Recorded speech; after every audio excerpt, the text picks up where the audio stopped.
নমস্কার বন্ধুরা, হরে কৃষ্ণ। কথা হচ্ছিল মহাভারতে ঘটে যাওয়া বিশেষ একটি অধ্যায়, যেটা কিনা গীতা নামে পরিচিত। শ্রী ভগবান আর অর্জুনের মধ্যে কিছু কথোপকথন ছিল। কুরুক্ষেত্রে ধর্মক্ষেত্রে শ্রী ভগবান অর্জুনকে নিজের স্বরূপ বর্ণনা করছেন এইভাবে। শ্রী ভগবান বলছেন, মজ্জা শক্তমনা পার্থ যোগাং যুগ্মন্মনা আশ্রয় অসংশয় সমগ্রং মাং যথা যশস্বী তচ্ছৃণু। অর্থাৎ, হে অর্জুন, তুমি আমাতে নিবিষ্ট চিত্ত অনন্য স্মরণ হইয়া যোগ অভ্যাস করিলে বিভূতি বল ঐশ্বর্যে যুক্ত আমাকে নিঃসংশয়ে যেই রূপ জানিতে পারিবে তাহা শ্রবণ করো। শ্রী ভগবান নিজের বর্ণনা অর্জুনকে শোনাচ্ছেন। জ্ঞানং তেহং সবিজ্ঞানমিদং পক্ষমাশ্বাসেতা যজ্ঞাতা নেহ ভুবন ঝঞ্ঝা মবিষ্ভূষিষ্যতে। আমি তোমায় জ্ঞান বিজ্ঞান সহিত বিশেষ রূপে বলিব, যাহা অবগত হইলে জগতে কিছুই আর জানার বিষয় অবিষ্ট থাকে না। শ্রী ভগবান অর্জুনকে বলছেন, মানুষ্য সানাং সহস্রেষু কশ্চিৎ যত অতি সিদ্ধয়ে যথা তমপি সিদ্ধেনাং পশ্চিমাং বৃত্তি তত্ততাৎ। অর্থাৎ, সহস্র মানুষের মধ্যে কেহ সিদ্ধির জন্য প্রযত্ন করেন, সিদ্ধির জন্য প্রযত্নবানের মধ্যে কেহ আমায় প্রকৃত প্রস্তাবে জানিতে পারেন। শ্রী ভগবান বলছেন, ভূমিরা পুনহল বায়ুখং মন বুদ্ধিরেব চ অহংকার ইতিয়ং মে ভিন্না প্রকৃতিস্তদা। অর্থাৎ, ক্ষিতি অপ তেজ মরুদ বোম মন বুদ্ধি এবং অহংকার আমার প্রকৃতি 8 রূপে বিভক্ত। শ্রী ভগবান অর্জুনকে নিজের বর্ণনা করছেন স্বয়ং, এবং অর্জুন আর শ্রীকৃষ্ণের মধ্যে ধর্মক্ষেত্রে কুরুক্ষেত্রের কথাবার্তা শুনছেন অন্ধ ধৃতরাষ্ট্র, আর বর্ণনা করছেন সঞ্জয়। শ্রী ভগবান অর্জুনকে বলছেন, অপর্যা মিতস্তনাং প্রকৃতিং বিদ্ধি মে পরাম জীবভূতাং মহাবাহু জয়দাং ধার্যতে জগৎ। অর্থাৎ, হে মহাবাহু, ইহা কিন্তু অপরা, ইহা অপেক্ষা উৎকৃষ্ট অন্য একটি জীবস্বরূপ আমার প্রকৃতি অবগত হও, যে প্রকৃতি এই জগৎকে রক্ষা করিতেছে। অর্থাৎ, শ্রী ভগবান অর্জুনকে যে 8টি রূপের কথা বলেছিল, ক্ষিতি অপ তেজ মরুদ বোম মন বুদ্ধি এবং অহংকার, এই 8 রূপ ছাড়াও ভগবান শ্রী অর্জুনকে আরও কিছু শোনাতে চলেছেন, নিজের বর্ণনা সম্বন্ধে করছেন। শ্রী ভগবান নিজের বর্ণনা অর্জুনকে বলছেন, এত জননী ভূতানি সর্বাণি তপধারায় অহং কৃতস্নন্নস্য জগত প্রভাব প্রলয়স্তবা। অর্থাৎ, সমুদয় ভূত এই দিভির প্রকৃতি হইতে জাত, ইহা জানিও। আমি প্রকৃতি সমেত জগতের উৎপত্তি ও লয় স্থান, অর্থাৎ আমি সৃষ্টি ও আমি ধ্বংস। শ্রী ভগবান অর্জুনকে বলছেন, মত্ত পরতরং নানানাথ কিঞ্চিদস্তি ধনঞ্জয় মই সর্বমিদং প্রতং সূত্রে মণিগণা ইব। অর্থাৎ, হে ধনঞ্জয়, আমা হইতে শ্রেষ্ঠ আর কিছু নাই, সূত্রে মণিগণের ন্যায় আমাতে এই সমস্ত জগৎ গাঁথা আছে। শ্রী ভগবান অর্জুনকে বলছেন, রসসমস্ত কৌন্তেয় প্রভাস্মি শশী সূর্যায় প্রণব সর্বভূতেষু শব্দ হে পৌরসং নৃষু। অর্থাৎ, হে কৌন্তেয়, আমি জলে রসস্বরূপ, চন্দ্রে প্রভাস্বরূপ, আকাশে শব্দস্বরূপ ও মানুষ্য সকলে পৌরস্বরূপ রূপে অবস্থিত আছি। শ্রী ভগবান নিজের বর্ণনা এইভাবে করছেন অর্জুনকে। শ্রী ভগবান আরও স্বয়ং বর্ণনা করছেন নিজেকে আর শোনাচ্ছেন অর্জুনকে। পুণ্য গন্ধা পৃথিবাঞ্চ তেজস্মামি বিভাবৌস জীবনং সর্বভূতেষু তপশ্চামাস্মি তপস্বীষু। অর্থাৎ, আমি পৃথিবীতে পবিত্র গন্ধ। ভগবান বলছেন, আমি অগ্নিতে তেজ। শ্রী ভগবান বলছেন সর্বভূতে আমার জীবন। শ্রী ভগবান বলছেন তপস্বীগণের তপস্য রূপে আমি আছি। শ্রী ভগবান আরও বলছেন বীজং মং সর্বভূতানাং বিদ্ধি পার্থ সনাতনম বুদ্ধি বুদ্ধির মতাস্মি তেজস্তিতে যস্তি নামহম। অর্থাৎ হে পার্থ, আমাকে সর্বভূতের বীজ এবং সনাতন অর্থাৎ নিত্য বলিয়া জানিও। আমি বুদ্ধিমান দিগের বুদ্ধি, তেজস্বী দিগের তেজ রূপে আছি। শ্রী ভগবান এইভাবে বর্ণনা করছেন অর্জুনকে, স্বয়ং নিজের বর্ণনা করছেন আর বলছেন বলং বলবৎ স্মামি কামরা গিমি বীরজিদম ধর্ম বিরুদ্ধ ভূতেষু কামহস্মি ভারতশ্রব।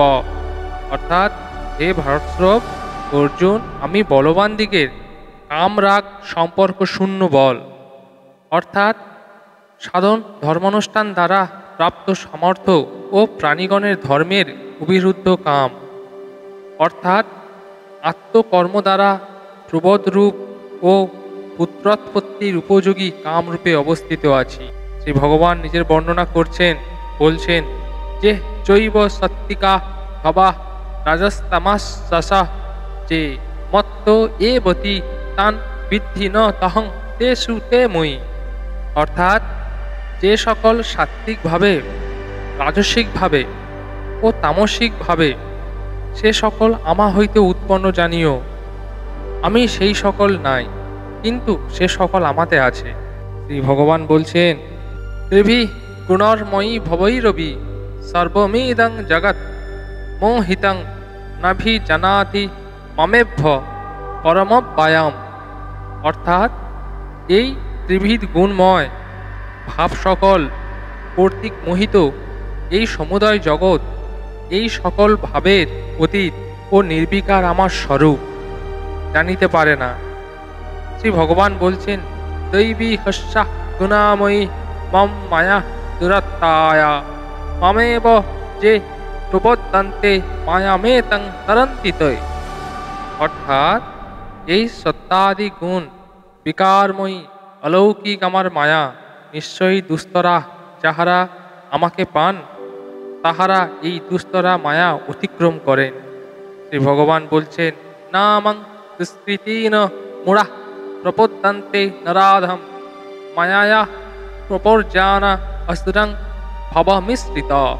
অর্থাৎ পাপশীল বিবেকহীন নরধামগণ মায়া দ্বারা হতজ্ঞান হইয়া আসরিক ভাব প্রাপ্ত হয়, তাই যারা আসরিক আমাকে পায় না।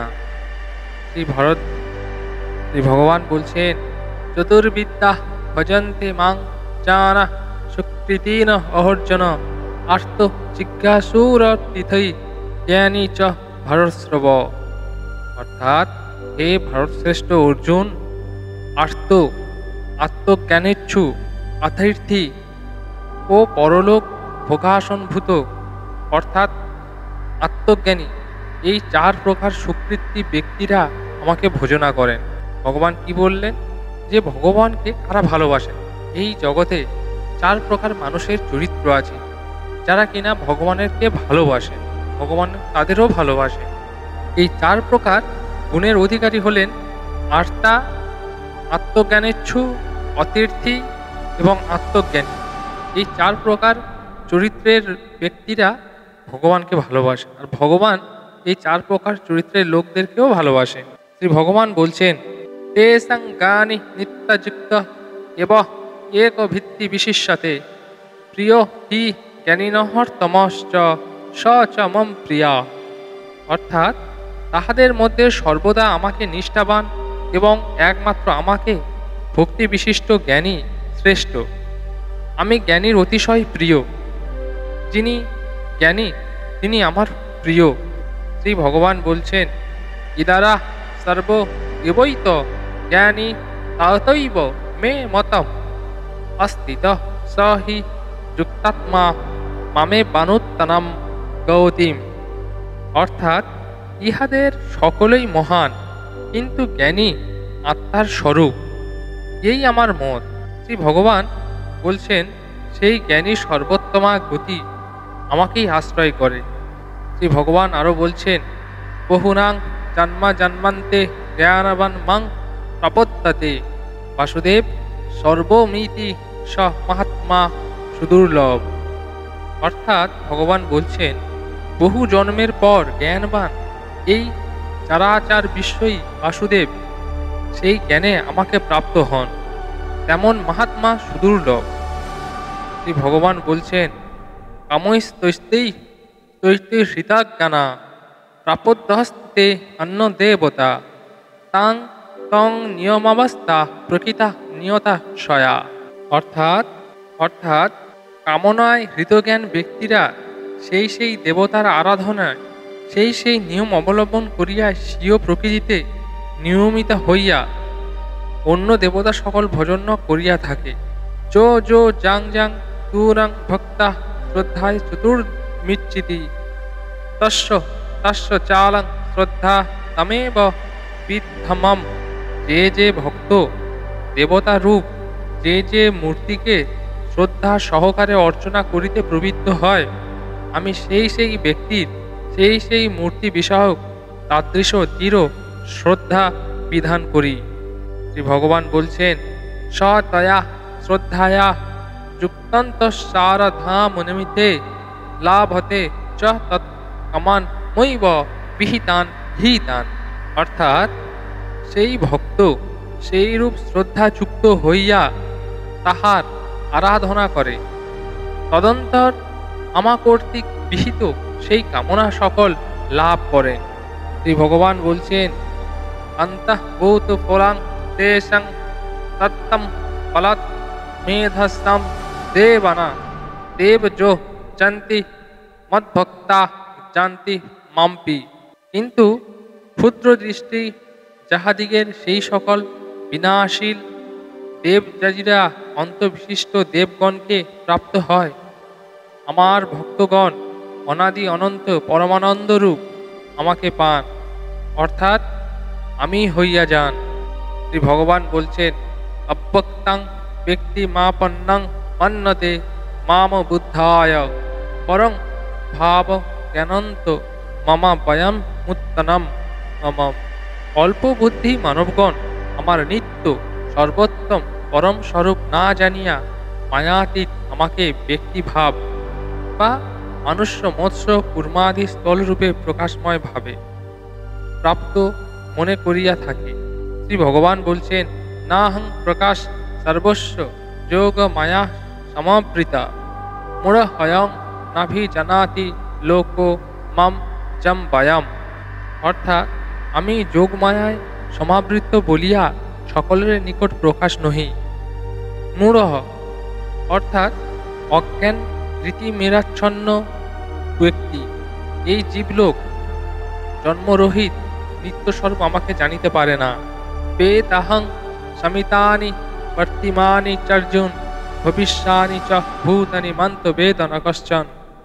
অর্থাৎ হে অর্জুন, আমি অতীত বর্তমান ভবিষ্যৎ এই ত্রিলোকবর্তী ভূত সকলকে জানি, কিন্তু আমাকে কেহই জানে না। শ্রী ভগবান বর্ণনা করছেন নিজেকে, ইচ্ছাদেশ সমূহেত্তান দ্বন্দ্ব মোহেন ভারত সর্বভূতানি সম্মোহং স্বর্গে জানতি পরন্তপ। অর্থাৎ হে পরন্তপ ভারত, রজগুণের বৃদ্ধি হইলে ইচ্ছা ও দেশ হইতে জাত দ্বন্দ্বমোহ হইতে শীতোষ্ণ সুখ দুঃখ দ্বন্দ্বজনিত বিবেক ভ্রংশ হেতু সমুদয় জীব সংমোহ প্রাপ্ত হয়। শ্রী ভগবান বলছেন, হে সং তত্ত্বগাতং পাপং গণনং পুণ্য কর্মাণম তে দন্তমোহির্মুক্তা ভজন্তে মা দৃঢ়ব্রতা। কিন্তু যে সকল পুণ্যকর্মীরা জনগণের পাপ নষ্ট হইয়াছে, যাহারা দ্বন্দ্বজনিত মোহ হইতে মুক্ত, তাহারা দৃঢ়ব্রত হইয়া আমাকে ভোজন করেন। শ্রী ভগবান নিজেকে বলছেন আর অর্জুনকে শোনাচ্ছেন নিজের বর্ণনা। জরা মরণ মুখ্যায় মমাশ্রিতা যতন্তি যে তে ব্রহ্ম তদিন্দু কৃত সমাধানম কর্ম চাখিলাম। অর্থাৎ জরা মরণের নাশ জন্য আমাকে আশ্রয় করিয়া যাহারা প্রযত্নে করেন, তাহারা সেই ব্রহ্মকে, সমস্ত আধ্যাত্মকে এবং রহস্যকে কর্ম জানেন। শ্রী ভগবান বলছেন, সাদি ভূতাদি দৈবং মাং সাধিযজ্ঞাং চ যে বিদু প্রয়াণ কালে কোপি চ মাং তে বিদুর্যুক্ত চেতসা। অর্থাৎ যাহারা আমাকে অধিভূত, অধিদৈব ও অধিযজ্ঞের সহিত অবগত আছেন, আমাতে আসক্তি চিত্ত সেই সকল ব্যক্তি মৃত্যুকালে আমাকে জানিতে পারেন। হরে কৃষ্ণ। আপনারা শুনছিলেন জ্ঞান বিজ্ঞান যোগ। এটি গীতার 7ম অধ্যায় ছিল। গীতার পরবর্তী অধ্যায়গুলি শোনার জন্য সাবস্ক্রাইব করুন। সকলে সুস্থ থাকুন, ভালো থাকুন। সকলকে ধন্যবাদ। গীতার পরবর্তী অংশগুলি অর্থাৎ 8ম অধ্যায় শুনুন পরবর্তী পর্বের ভিডিওতে। হরে কৃষ্ণ।